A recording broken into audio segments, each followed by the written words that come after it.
Good day everyone. So karon kay mag-discuss ta sa atong code which is kaning calculator. So mo ni code sa form 1. Then mo sa designer. So kaning nga part kay di ra kay ni nato discuss kay property ni siya, then should be attributes ra sa button ba. For example kani sa button 1 and backspace dara. Sa loading pang kwan.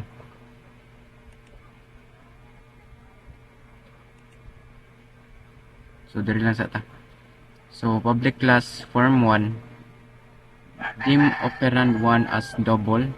Nagdeklara sa variable nga operand 1 nga ang data type ani kay double. Then dim operand 2 as double. Declare gyapon as double ang data type. Then kani siya string, boolean, then as temp value as double. Then private sub button click kani siya kay ang event handler sa pag-click sa button 3. Then sunod button 11 click mo siya ang event handler sa pag-click sa button 11. And button 2 click ang event handler sa pag-click sa button 2. I-clear niya ang text sa text box. Then kaning part text box that text equals ka quotation mark, then ends up kaning part text box 1 tod sa kani kay ang event handler pag-click sa button 1 kini mag-remove sa katapusan nga character sa text box 1. And sunod dim str as string. Nagdeklara sa variable nga str nga ang data type ani kay string, then kani pud siya ml loc as integer. Declare po siya data type as integer. Then if text box 1 dot text dot length is greater than 0, then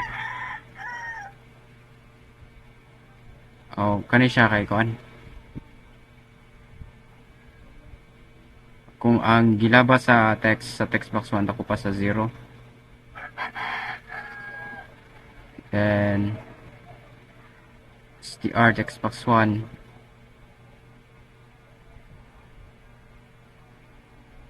kay ikuha ang sunod sa katapusan nga character sa text box 1.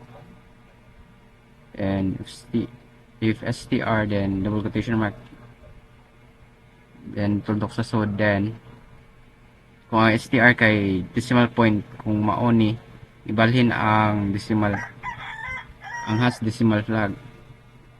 Then and if then look equals text box 1 dot text dot length, kuhaon ang gilabas sa text box 1. Then text box 1 dot text, then kani siya tangon ang katapusan nga character mo increment by 1 siya. Then and if, then and sub, then private sub hantod sa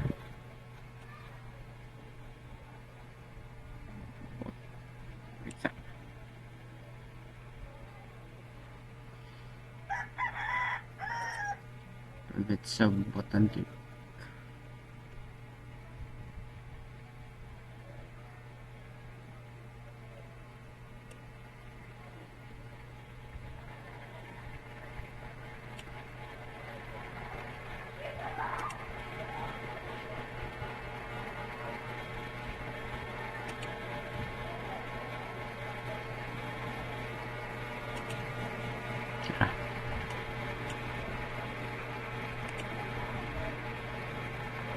Then kani siya antud sa so so kani siya nga line kay ang event handler sa pag-click sa mga button i-add niya ang text sa button sa text box 1. Sunod kani text box 1 dot text tapos i-end sub, then kanina pod private sub kani nga line kay ang event handler sa pag-click sa mga operator sa button i-set niya ang operand 1 sa value sa text box 1 ug i-clear ang text box 1. Ayun, operand 1 equals kani, then end sub.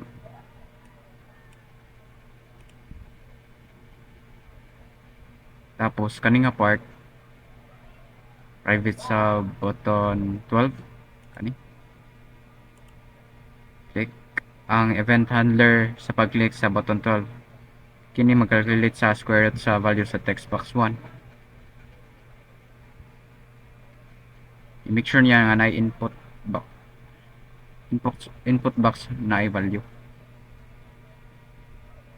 Then kani nga part kung ang ilabas sa text box 1 dili equal sa 0. Then kani perform siya sa assign ang TMP value sa text box 1.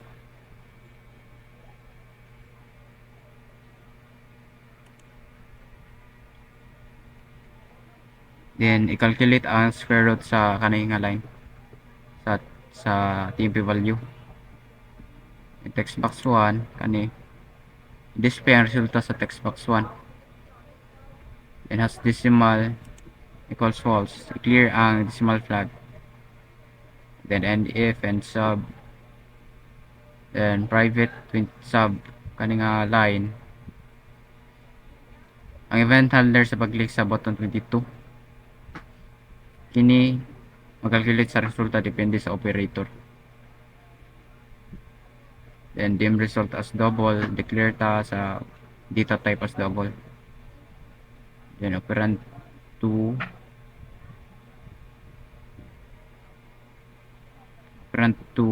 kani iset ang operand 2 sa value sa text box 1. Then select case, then operator depende sa operator i-calculate ang result. Then kani is double quotation mark yan nasud kay plus operator ani kay addition, then i-add ang operand 1 ug operand 2 after na dire na ta is equal double quotation mark sud kay minus i-minus lang operand 1 ug operand 2, then case slash then double quotation mark kanina sa sud kay divide ang operand 1 sa operand 2, then nata if then else statement dere operand 2 is less than or equal then 0, then sabot ani kay pero kung ang operand 2 kay 0 i-display ang error message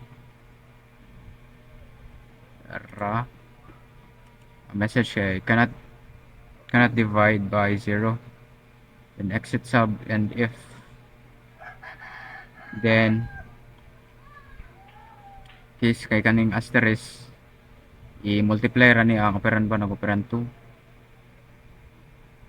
case, then kaning nga symbol kay erase sa power ang operand 1 sa operand 2, then case kaning percent sign kung ang operator kay percent i-calculate ang 1% sa operand 1, then result, then and select and text box 1 kaning nga line to string i-display ang resulta sa text box 1, then end sub, then private sub kaning nga line kay ang event handler sa pag-click sa button 20 kini mag-add sa decimal point sa textbox 1. Then kani nga line kay kung naa na decimal point sa textbox 1 dili na mag-add, then exit sub, else, then kung wala pa i-add ang decimal point, then textbox 1, then def and sub and class na. So mo ni ang design sa atong kuan calculator. By the way, kaning nga part kay dira kay ni discuss lagi kay silbi attribute ra ni siya sa atong mga kuan dire. Example kani siya backspace, makita ko na to dire ang text niya kay backspace, backspace, then ang yang tab index 0 size niya, then ang font dira kay na nato i-discuss, then karon nato na i-run ang atong program.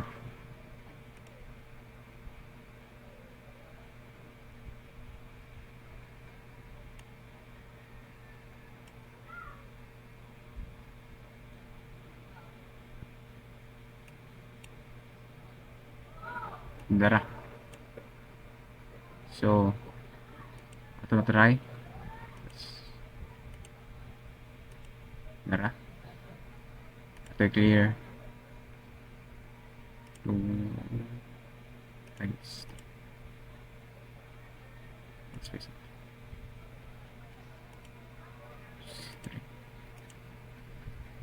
Clear na to. 75. Here and 5. So, para to.